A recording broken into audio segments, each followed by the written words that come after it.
मैं भारत को भारतीयता की मान्यता के आधार पर फिर से खड़ा करना चाहता हूं, उस काम में लगा हूं।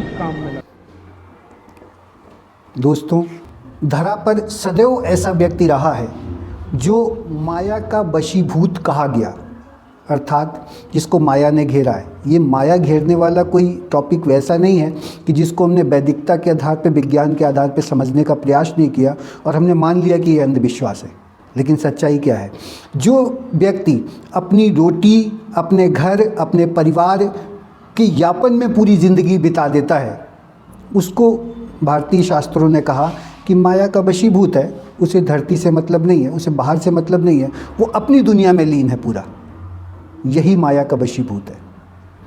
तो ये माया का वशीभूत व्यक्ति जो है, उस व्यक्ति के अंदर बुराइयां हमने पहले देख ली, क्योंकि हमको सिर्फ अंधविश्वास की परिभाषा से समझाया गया। लेकिन सच्चाई क्या है? सच्चाई ये है कि वो अपने जीवन को यापन करने के लिए लगातार व्यस्त है। अपने घर, अपने परिवार, अपने रिश्तेदार, नातेदार की प्रक्रिया को देखते हुए वह कार्य कर रहा है। तो वो अपने काम में लगा हुआ है, उसे बाहर की दुनिया से मतलब नहीं है। सच्चाई ये है।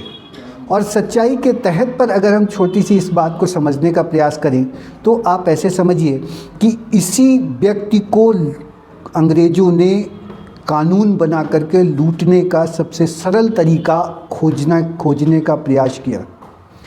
और जो उन्होंने सबसे सरल तरीके से इस व्यक्ति को लूटने के लिए योजना बनाई, उस योजना में क्या क्या किया, आइए राजीव भाई से सुनते हैं। अब अंग्रेजों ने एक तो लूट की गैरकानूनी तरीके से, जैसे रॉबर्ट क्लाइव का मैंने उदाहरण दिया।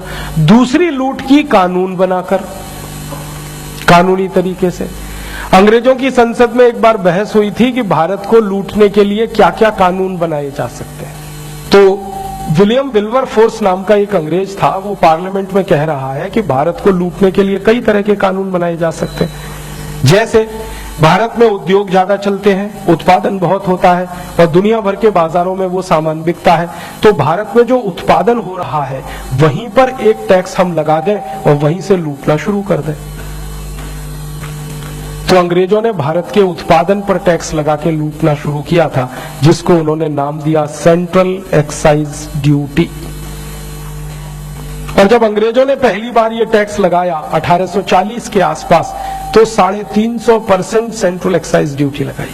मैंने 100 रुपए का सामान हम उत्पादन करें तो 350 रुपए अंग्रेजों को देना पड़े टैक्स में। फिर थोड़े दिन के बाद अंग्रेजों की संसद में बहस हुई और उस पर यह बात आई कि भारत के जो व्यापारी उद्योग चलाते हैं और माल बनाते हैं, उनके माल बनाने पे हमने टैक्स लगा दिया। अब ये माल जो बेच रहे हैं, इसके बेचने पे भी टैक्स लगा दो, यहां से लूट लो। तो उन्होंने सेंट्रल सेल्स टैक्स लगाया और वहां लूटना शुरू किया। फिर थोड़े दिन में अंग्रेजों की संसद में फिर बहस हुई और उन्होंने कहा कि भारत के व्यापारी जो बेच रहे हैं तो कुछ ना कुछ तो मुनाफा कमा रहे हैं, तो इनके मुनाफे पे टैक्स लगा दो और वहां लूटो। तो उन्होंने इंडियन इनकम टैक्स एक्ट बना के वहां लूटना शुरू किया। फिर बात आई एक दिन पार्लियामेंट में, तो यह तय हुआ कि भारत का व्यापारी कुछ भी बनाएगा, कुछ भी बेचेगा तो सड़क के रास्ते लेके जाएगा, तो सड़क पर लूट लो उसको, तो रोड टैक्स लगा के लूटा। फिर सड़क पर कोई पुल बना दिया, उस पर से जा रहा है तो टोल टैक्स लगा के लूटा। फिर जहां पर माल बना रहा है वहां म्युनिसिपल कॉर्पोरेशन का टैक्स लगा के लूटा। फिर जहां से माल लेके जा रहा है उसको एग्जिट टैक्स लगा के लूटा। फिर जहां माल लेके आ रहा है उसको एंट्री टैक्स लगा के लूटा। ऐसे 23 तरह के टैक्स लगा के अंग्रेजों ने ऑफिशियली लूटा इस देश को। आपको अंदाजा है जब अंग्रेजों ने पहली बार इनकम टैक्स लगाया तो 97% था। माने 100 रुपए की आमदनी करो, 97 रुपए अंग्रेजों को दे दो इनकम टैक्स। सेंट्रल एक्साइज कितना था? 100 रुपए का उत्पादन करो, 350 रुपए दे दो। सेंट्रल सेल्स टैक्स कितना था? 120 से 180%। Road tax, toll tax, municipal corporation के टैक्सेस वो अलग थे।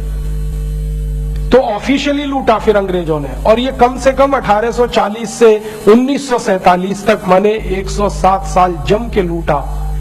और अंग्रेजों के दस्तावेज बताते हैं कि एक साल में लगभग उन्होंने उस जमाने के हिसाब से $3 अरब लूटा ऑफिशियली। 3 अरब डॉलर को इस समय के नोट के हिसाब से अगर आप गिनना शुरू करें, इस समय $1 50 रुपए का है और 1 अरब में 100 करोड़ होता है, तो 300 करोड़ डॉलर में 50 का गुणा कर लीजिए। ऑफिशियली ये लूटा और लूट लूट के देश को खाली कर दिया। वैसे तो अंग्रेजों के पहले भी ये देश लूटा। महमूद गजनवी ने लूटा सोमनाथ का मंदिर, 17 बार लगातार लूटा। एक ही मंदिर को 17 बार लूटा, मतलब मंदिर में संपत्ति इतनी थी कि उसको लूटने में 17 बार लगा आना पड़ा। मोहम्मद बिन कासिम ने लूटा इस देश को, अहमद शाह अब्दाली ने लूटा इस देश को, तैमूर लंग ने लूटा इस देश को, नादिर शाह ने लूटा इस देश को। लूट का इतिहास इस देश में पुराना है और जब लूट होती है किसी देश की तो वो देश गरीब ही होता है। तो हमारी गरीबी का ये कारण है। अब एक महत्वपूर्ण बात कि जब भारत की में लूट हुई और लूट होकर ये देश गरीब होने लगा, भुखमरी का शिकार। भुखमरी कैसे आई? हमारे उद्योगों पे टैक्स लगाए अंग्रेजों ने, तो वस्तुएं महंगी हो गई। तो दुनिया के बाजार में जो हम 33% निर्यात करते थे वो निर्यात हमारा घटता गया। वस्तुएं महंगी होती गई, निर्यात घटता गया। निर्यात घटता गया तो कारखाने बंद हो गए। कारखाने बंद हो गए तो जो कारीगर काम करते थे वो बेरोजगार हो गए और वो बेरोजगार हुए तो फिर भुखमरी का शिकार हुए। इसलिए भुखमरी आई, बेरोजगारी। फूट डालो और अंग्रेजों ने फूट डालो और राज्य करो के आधार पर जो योजना क्रियान्वित की थी उसमें ऐसा नहीं था कि भारतीय लिप्त नहीं था। उसमें वो भारतीय लिप्त था जो भारतीय संस्कृति और सभ्यता से दूर रह करके अपनी ऐशो आराम के जीवन बिता रहा था। ये कोई आज का नया व्यक्ति नहीं है जो भारतीय संस्कृति और सभ्यता का विरोध करके अपने जीवन को यापन करने वाला रहा, क्योंकि आज की दुनिया नहीं है।